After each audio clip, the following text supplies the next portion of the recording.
and welcome to Study English IELTS Preparation. I'm Margot Politis. Today we're going to talk about how to describe the appearance or character of animals and people. Here's the clip.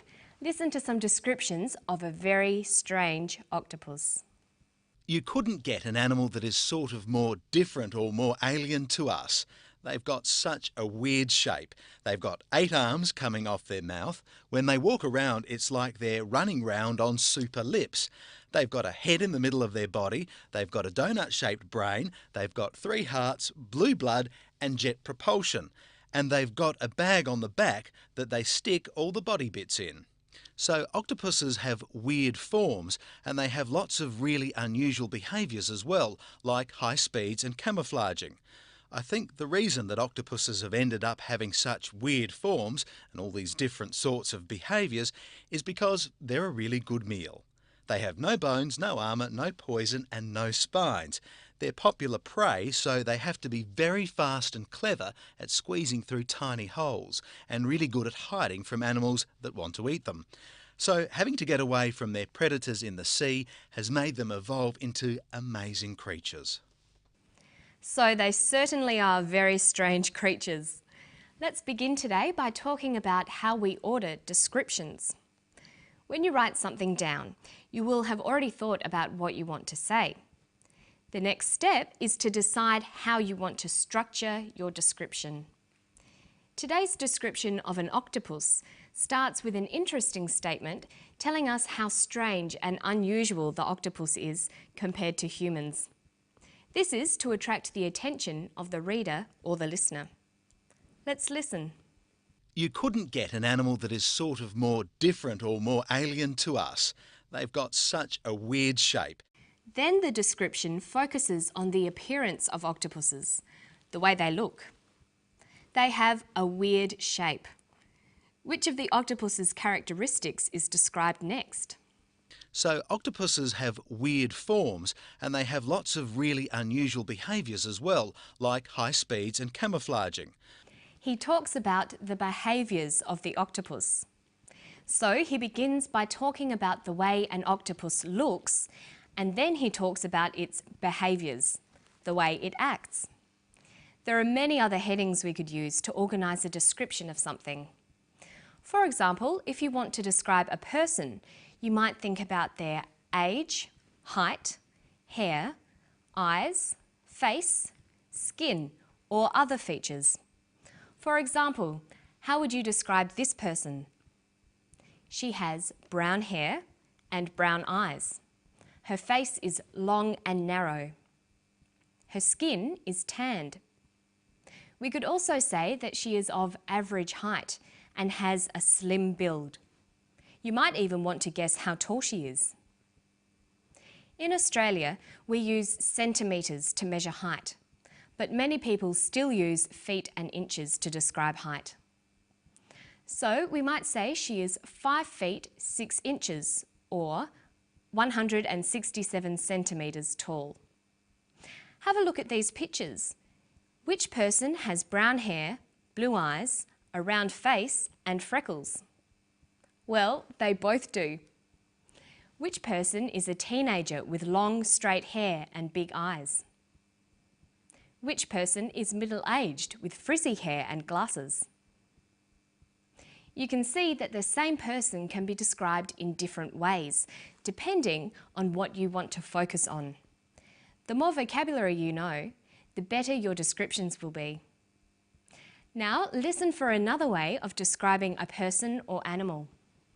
They've got a head in the middle of their body, they've got a donut-shaped brain, they've got 3 hearts, blue blood and jet propulsion. The octopus has a donut-shaped brain. There's not many people you could say that about. But when describing things, it can be useful to compare something with a common shape. So a person might have an oval-shaped face, almond-shaped eyes and a pear-shaped body, like this. But what if you don't want to describe the way a person looks? You might want to describe someone's personality or character. Let's hear more about the octopus. They're popular prey, so they have to be very fast and clever at squeezing through tiny holes and really good at hiding from animals that want to eat them. So having to get away from their predators in the sea has made them evolve into amazing creatures. He describes the octopus as fast, clever, good at hiding, and amazing. When we are describing someone or something, it's a good idea to make a list of headings to help organise the description. We can talk about intellect. A person might be clever, wise, bright, smart, foolish, or even stupid. We can also talk about a person's attitudes towards life. We could say a person is sensible, introverted, extroverted, optimistic, or pessimistic. Or we might talk about their attitudes to people. Are they polite, generous and kind, or are they impolite, greedy and mean? And we can describe someone's behaviour too. Are they positive, interesting and confident? Or are they negative, boring and shy? When learning to describe people, it's a good idea to be familiar with opposites like these. This will help you build your vocabulary very quickly. Do you know the opposites of these words? Cruel, extroverted, courteous, generous, bright. The opposites are kind, introverted, rude, selfish, and stupid. Sometimes it sounds better to use one of the more positive words to describe someone. Mary was really cruel. You could say, Mary was not very kind. I think Kylie is rude. I think Kylie is not always polite. Now let's work on building up your vocabulary about body parts. We'll begin by listening to the clip again. Listen for words that describe the body parts of the octopus. They've got such a weird shape.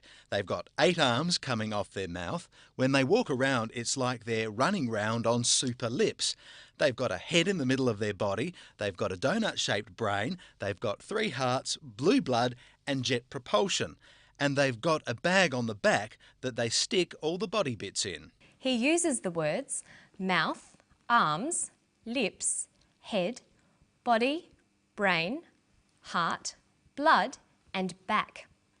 These all refer to parts of the body that you might want to describe, so it's important to know them. The easiest way to remember large families of words like these is to have a system. You should organise the words by association. For example, you could begin with the face and remember all the words that relate to the face: eyes, mouth, nose. Then you could work on the body and all the words that go with it: spine, blood, bones. And then you can do this for the head, the legs, the arms.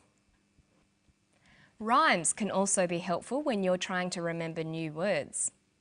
A rhyme that Australian children learn in school is head and shoulders, knees and toes, eyes, ears, mouth and nose.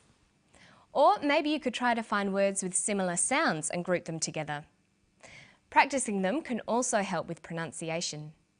Some good examples are ch words, chest, chin and cheek, or K sounds, ankle, skull, back and knuckle. Or words that start with H, head, hip, heel, hand, heart.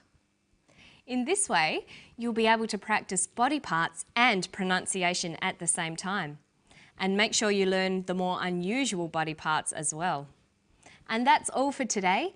Don't forget to practice all the things we've learned today, and I'll see you next time. Bye-bye.